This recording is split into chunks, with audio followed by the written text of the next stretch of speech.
দৃষ্টি পড়েছে যে আমি কেমন। দেখবে বাইবেল পড়ে পড়ে যাবে, মসজিদে দেখতে পাবে লেখা আছে যিশু একবার কার উপরে বসে গেছিল বলতো জেরুজালেমে? গাধার উপরে। গাধার উপরে না? গাধাকে মানুষ দেখে? গাধাটা কতটা তোয়াজ করে থাকে, মালবোট বোয়ার জন্য তোয়াজ করে না কি দেখে?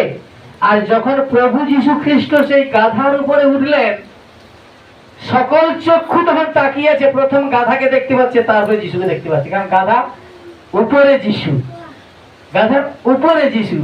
আর তখনই গাধাটা হনন করে হাঁটছে যে আমার কি ভাগ্য, সমস্ত মানুষ লাইন দিয়ে দাঁড়িয়ে আছে, খেজুরের পাতা বিছিয়ে দিয়েছে, ডালপালা বিছিয়ে দিয়েছে, চাদর বিছিয়ে দিয়েছে, শাড়ি বিছিয়ে দিয়েছে, আমি যাব বলে ওর উপর দিয়ে, কারণ আমার পিঠে যিশু বসেছে বলে। আর আপনার উপরে যখন তাড়না এসেছে যিশুর নামে, তখন ভাববেন এতগুলো মানুষ আমার মধ্যে যিশুকে দেখতে পেয়েছে, তাই আমার জন্য তাড়না হয়েছে। হালেলুয়া। আর যখন তাড়না হবে, যাকব পুস্তক 1 অধ্যায় 2 পদ বলছে তখন আনন্দ করো, আনন্দ করো। হালেলুয়া। তাই ঈশ্বর সন্তানগণ যেন আমরা তাড়নার সময়, পরীক্ষার সময় না বলি এটা সরিয়ে দাও, বরঞ্চ 5 পদ অনুসারে বলবে প্রভু আমার জ্ঞানের অভাব হয়েছে, আপনি আমাকে আপনার জ্ঞান দেন যেন আমি এই তাড়নায়, আমি এই পরীক্ষায় উত্তীর্ণ হতে পারি। হালেলুয়া। আমি এই জায়গায় দাঁড়িয়েছি সর্বদা, প্রভু এখান থেকে তুমি আমাকে তোলো, কারণ তুমি আমাকে জ্ঞান দাও।